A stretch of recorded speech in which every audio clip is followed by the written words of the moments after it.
अस्सलाम वालेकुम, मैं हूँ कासिम खटक। आप देख रहे हो मेरे YouTube channel biology teacher Qasim की टीके।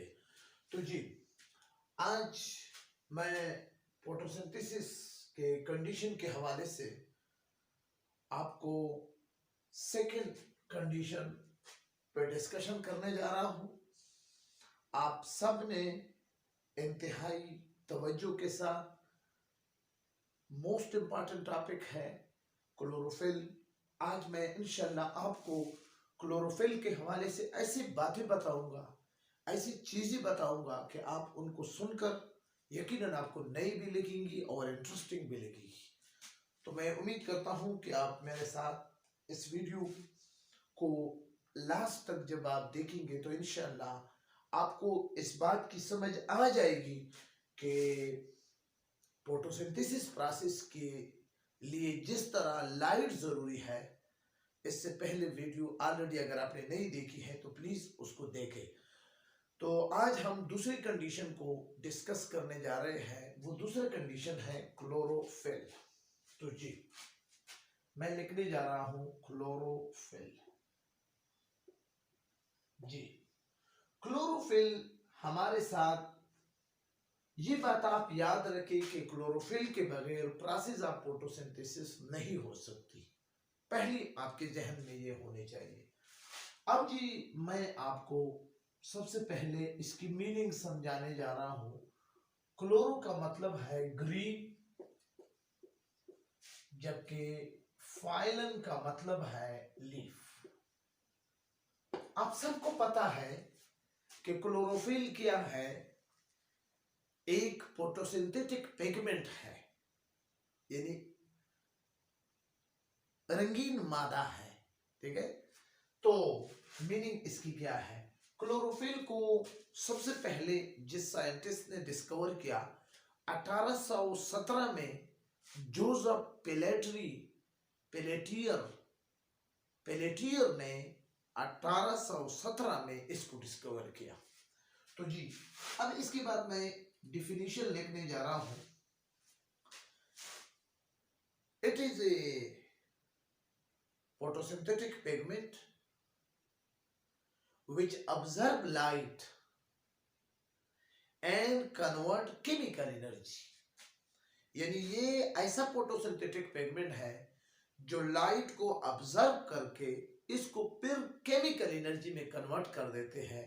तो उस फोटोसिंथेटिक पिगमेंट को हम कहते हैं क्लोरोफिल। आपने एक लफ्ज आपने यकीनन प्लांट के लीव्स को देखा होगा। ये प्लांट के लीव्स जो ग्रीन कलर है, ड्यू टू क्लोरोफिल। यानी अगर हम इस तरह कहें कि chlorophyll give green colour to the part of plant where it is present, तो इसकी ये डिफिनेशन भी आप कर सकते हो कि ये पौधे का वो हिस्सा है जो पौधे को ग्रीन कलर दे। ठीक है ना?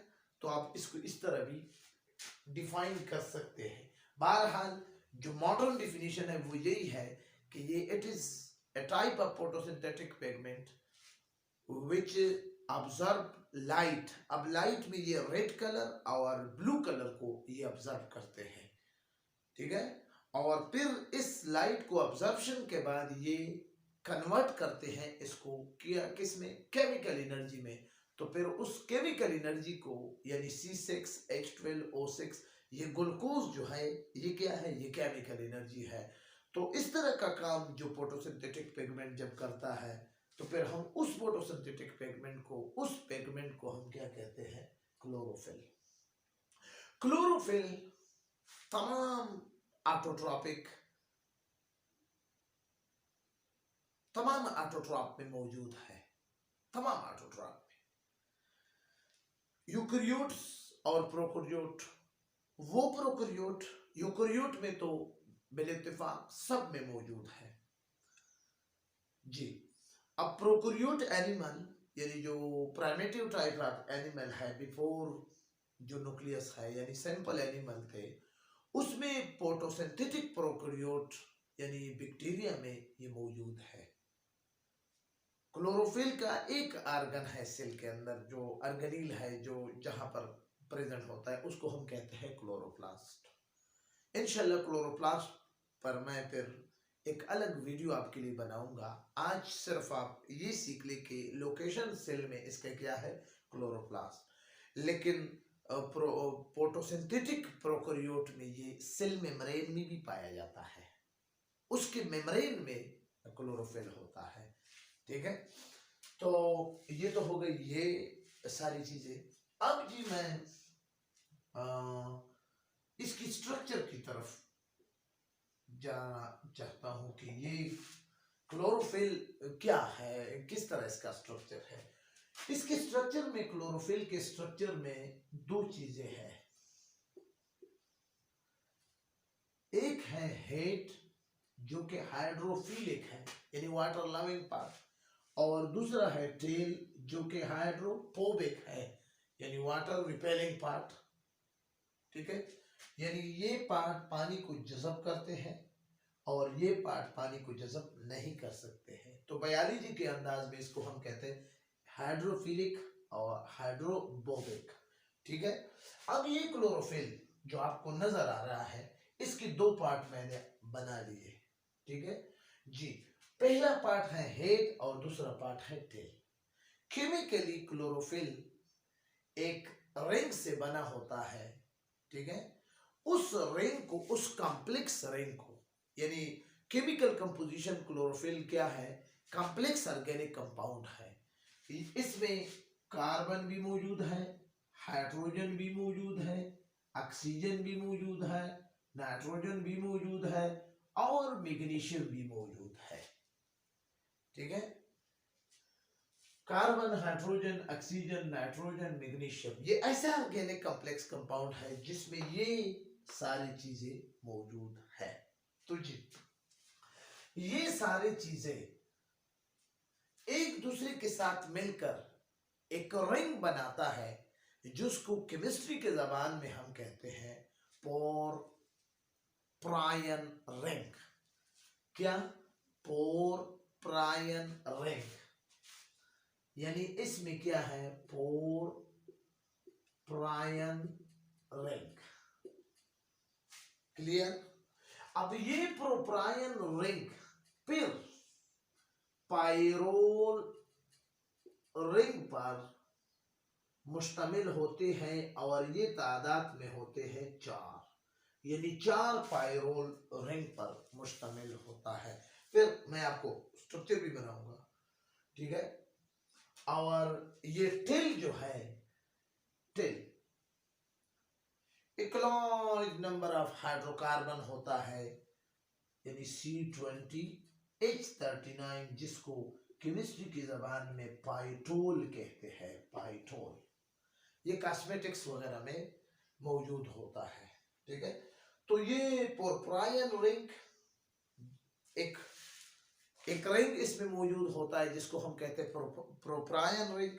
फिर प्रोप्रायन रिंग क्या है, 4 पायरोल रिंग से 4 पायरोल रिंग इसमें जॉइंट होते हैं और इनके दरमियान, पायरोल रिंग के दरमियान मैग्नीशियम एटम होता है। ठीक है ना, जबकि पायरोल रिंग में क्या होता है, कार्बन और नाइट्रोजन एक दूसरे के साथ अटैच होते हैं। तो इस तरह का जो रिंग होता है उसको हम कहते हैं पायरोल रिंग। ये 4 पायरोल रिंग, मैग्नीशियम एटम इसके सेंटर में होते हैं, तो उसको हम कहते हैं पोरप्रायन रिंग। और टिल जो हाइड्रोफोबिक है, उसमें लॉन्ग चेन ऑफ हाइड्रोकार्बन है जो C20H39, यानी जिसको पाइटोल कहते हैं। ये अक्सर कॉस्मेटिक्स में ये कंपाउंड होता है। अब मैं आपके सामने ये स्ट्रक्चर बनाने जा रहा हूं। अगर आपको नजर आ रहा है तो आप जरा इधर देखें। ये देखो, एक स्ट्रक्चर मैंने आपके लिए इस तरह, ये एक हमारे साथ पायरोल रिंग हो गया। अब ये साइड में जो कार्बन और नाइट्रोजन है, और ये दूसरा हमारे साथ हो गया, और ये तीसरा हमारे साथ हो गया, और ये चौथा हमारे साथ हो गया, और दरमियान में फिर हमारे साथ क्या है, मैग्नीशियम एटम है। इस रिंग को हम कहते हैं प्रोपियन रिंग, और इसको इंडिविजुअली इसको कहते हैं पायरोल रिंग। 4 पायरोल रिंग ये आपको नजर आ रहा है। ये इसका क्या है, हेड है। ये हाइड्रोफिलिक है यानी वाटर लविंग पार्ट है। अब इसके बाद ये, ठीक है, CH2, इसके बाद C डबल बॉन्ड O और C20H39, ये इसका क्या है, टेल है, लॉन्ग चेन ऑफ हाइड्रोकार्बन। ये आपके साथ एक क्लोरोफिल की क्या है, स्ट्रक्चर है। आई थिंक आपको बहुत इंटरेस्टिंग लगा होगा और नई चीज भी लगी होगी, तो आप देख सकते हैं। क्लियर। अब जी मैं इसमें थोड़ा सी चीजों को मिटाने जा रहा हूं, तो जी अब जी ये चीजें मैं जरा मिटाने जा रहा हूं। आप स्ट्रक्चर से इसके स्क्रीनशॉट भी ले सकते हो ताकि आपके लिए फिर आसानी हो जी।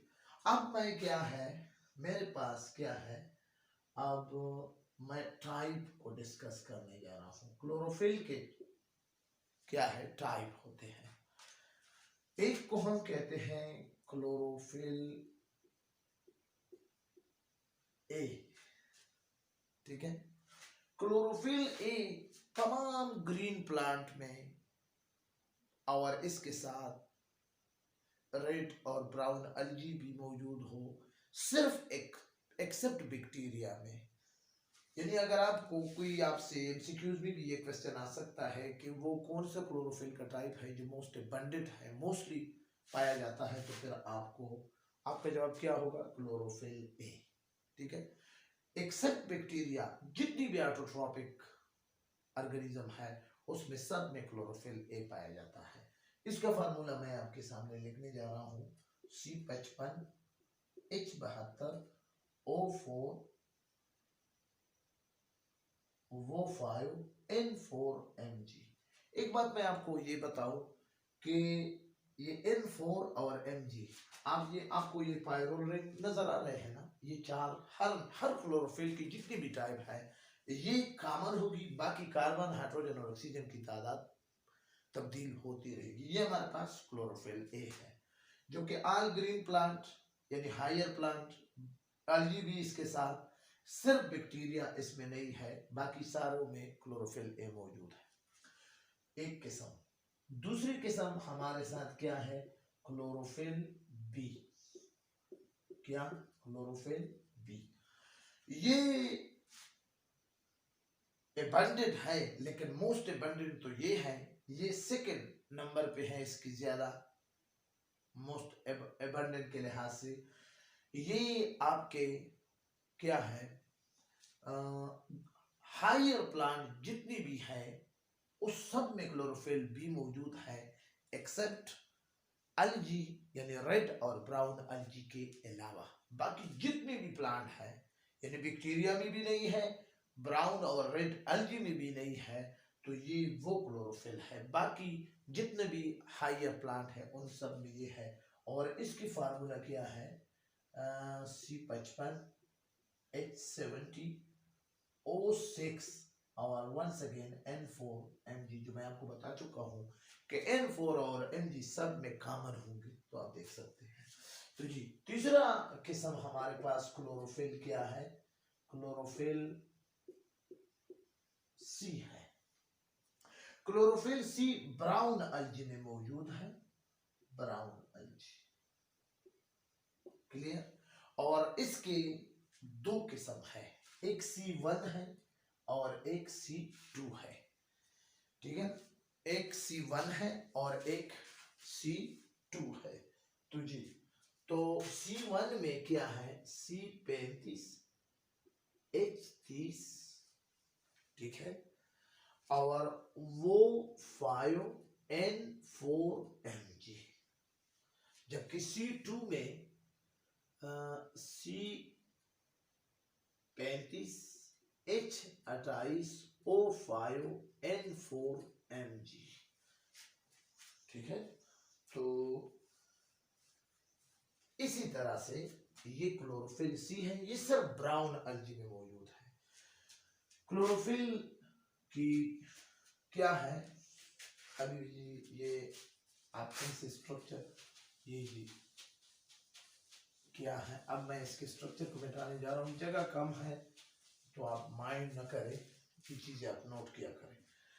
अब जी चौथी किस्म क्या है, क्लोरोफिल।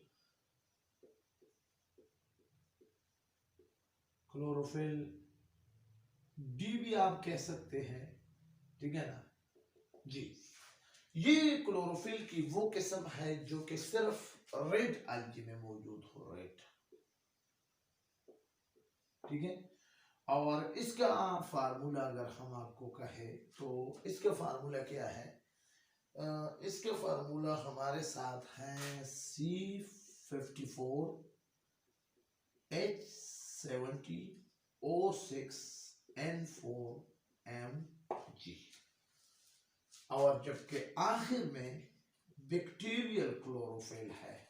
नाम से जाहिर है कि वो क्लोरोफिल जो बैक्टीरिया में पाई जाती है, तो उस क्लोरोफिल को कहते हैं बैक्टीरियल क्लोरोफिल। क्लियर? तो ये सारे सब कुछ आपके सामने है।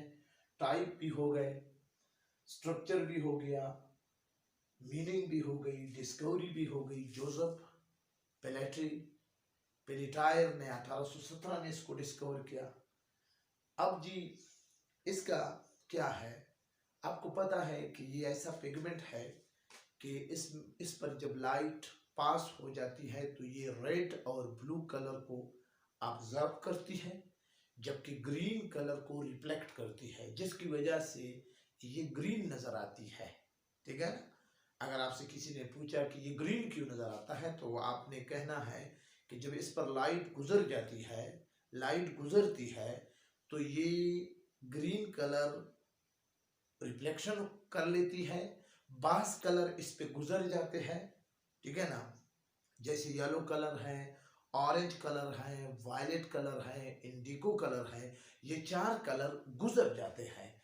वो क्यों गुजरते हैं, वो आपको पता है कि चूंकि उसकी वेवलेंथ क्या है, उसकी वेवलेंथ कम होती है, और उस कम वेवलेंथ होने की वजह से उसमें एनर्जी ज्यादा होती है, तो वो तो फिर केमिकल कंपाउंड ग्लूकोज की ब्रेक डाउन कर सकता है। इसी वजह से चार colour, red colour, violet colour, indigo colour, yellow colour और ऑरेंज कलर, ये चार कलर गुजर जाते हैं। जबकि दो कलर, इसमें एक रेड कलर है और दूसरा ब्लू कलर है, वो ऑब्जर्व हो जाते हैं, ठीक है ना। जबकि एक कलर ग्रीन कलर रिफ्लेक्ट हो जाता है। इस रिफ्लेक्शन से इसमें एक ग्रीन कलर, ग्रीनरी पैदा हो जाती है। इस वजह से इसको हम कहते हैं कि ये क्लोरोफिल सब्जीना है। इस वजह से हमें वो ग्रीन नजर आते हैं, क्योंकि वो रिफ्लेक्शन जब इस पर लाइट पड़ती है तो उस लाइट पड़ने से एक रिफ्लेक्शन एनकास होता है, और हमारे आंखों, हम जब पत्तों को देखते हैं तो वो हमें सब नजर आते हैं, तो ड्यू टू रिफ्लेक्शन। ये बात। दूसरी बात यह है कि जब इसके अंदर लाइट ऑब्जर्व हो जाती है तो इसके अंदर जो ग्रेना के अंदर जो इलेक्ट्रॉन है, ठीक है ना, क्लोरोफिल के अंदर जो इलेक्ट्रॉन है वो एक्साइटमेंट शुरू कर देता है, हरकत शुरू कर देती है, और इस हरकत की वजह से एनर्जी बनती है। किस शक्ल में? एटीपी की शक्ल में, ठीक है ना। और फिर इस एनर्जी को हम कहते हैं कि ये केमिकल एनर्जी है, और बाद में फिर यही केमिकल एनर्जी रेस्पिरेशन में काइनेटिक एनर्जी में कन्वर्ट होकर फिर हम उससे अपने वाइटल काम करते हैं। तो आई थिंक आपको समझ आया होगा। आपको एक बात ये भी बताऊं कि रेड कलर और ब्लू कलर के जो वेवलेंथ है रेडिएशन का, इस पे मैं ऑलरेडी डिस्कशन कर चुका हूं। प्लीज आप पहले रोल ऑफ लाइट को जब देखेंगे तो आपको कंफर्म हो जाएगा। तो रेड और ब्लू कलर का जो वेवलेंथ है वो भी डिफरेंट है, ठीक है ना। अब एक बात मैं आपको स्पेक्ट्रम के हवाले से यहाँ पर बताऊं, फिर याद दहानी के वहां पर भी मैं बता चुका हूं कि जब क्लोरोफिल लाइट को ऑब्जर्व कर लेते हैं, यानी लाइट को ऑब्जर्व करने का क्या मतलब है, दो कलर, ब्लू और रेड कलर, उसको जब वो ऑब्जर्व कर लेते हैं तो इसको हम कहते हैं ऑब्जर्वेशन स्पेक्ट्रम, ठीक है ना, क्लियर। लेकिन जो ब्लू और रेड कलर में जो रेडिएशन, जो कलर केमिकल एनर्जी यानी कार्बोहाइड्रेट बनाने में इस्तेमाल हो जाते हैं तो फिर उसको हम कहते हैं एक्शन स्पेक्ट्रम, और जो बाकी मानदा रह जाती है उसको हम कहते हैं ऑब्जर्वेशन स्पेक्ट्रम, ठीक है ना, क्लियर। ये बात आपकी जहन में क्लियर होने चाहिए। तो आई थिंक इतना रोल है क्लोरोफिल का। पहले भी बता चुका हूं कि अगर आप एक सेंटेंस में डिफिनीशन करना चाहते हैं क्लोरोफिल का तो आप इस तरह सादा अंदाज में कहें कि क्लोरोफिल प्लांट का वो पार्ट है कि जिसकी वजह से वो सब which give green colour to the plant. यानी क्लोरोफिल जहां पर होगा वहां पर ग्रीन कलर लाजमी होगी, अगर ग्रीन कलर नहीं है तो वहां पर ग्रीन कलर नहीं होगी। ये बात भी याद रखने की है। और इसके अलावा क्लोरोफिल के बगैर प्रोसेस ऑफ फोटोसिंथेसिस नामुमकिन है, बिल्कुल हो ही नहीं सकता, क्योंकि एनर्जी लाइट को ऑब्जर्व करना क्लोरोफिल का काम है। और फिर इसी लाइट में जो एनर्जी है जिसको हम लाइट एनर्जी कहती है, यही क्लोरोफिल उसको क्या करते हैं, स्टोर करते हैं। और आपको पता है कि क्लोरोफिल कहाँ पर मौजूद होता है, क्लोरोप्लास्ट में। यूकेरियोटिक ऑर्गेनिज्म में क्लोरोप्लास्ट में, जबकि प्रोकैरियोटिक ऑर्गेनिज्म में वो मेम्ब्रेन में मौजूद होते हैं। तो आई थिंक इतना ही है। फिर भी अगर आपको कोई क्वेश्चन है बनता है तो प्लीज कमेंट्स में क्वेश्चन करें क्लोरोफिल के हवाले से। ये आजिज बंदा हाजिर होगा आपको मुकम्मल एक्सप्लेनेशन के साथ, ठीक है, क्लियर कट आपको एक्सप्लेन करने की कोशिश करेगा। तो thank you for watching my video. अगर आपको वीडियो अच्छी लगी है तो एक लाइक दें और इसके साथ साथ अपने दोस्तों के साथ भी इसको शेयर करो ताकि वो भी क्लोरोफिल की बेसिक कंसेप्ट को समझे। ये टाइप, ये स्ट्रक्चर, ये हेड, ये टेल, ये सारी चीज़ें क्लोरोफिल के हवाले से और खुसूसन स्पेक्ट्रम, ये सारी चीज़ें बुनियादी कंसेप्चुअल चीज़ें हैं जो आपको क्लियर होनी चाहिए। वीडियो को अगर आपको समझ नहीं आ रही है तो बार बार वीडियो को देखें, इंशाल्लाह क्लियर कट समझ आ जाएगी। Thank you for watching my video. खुदा हाफिज़, अपना ख्याल रखें।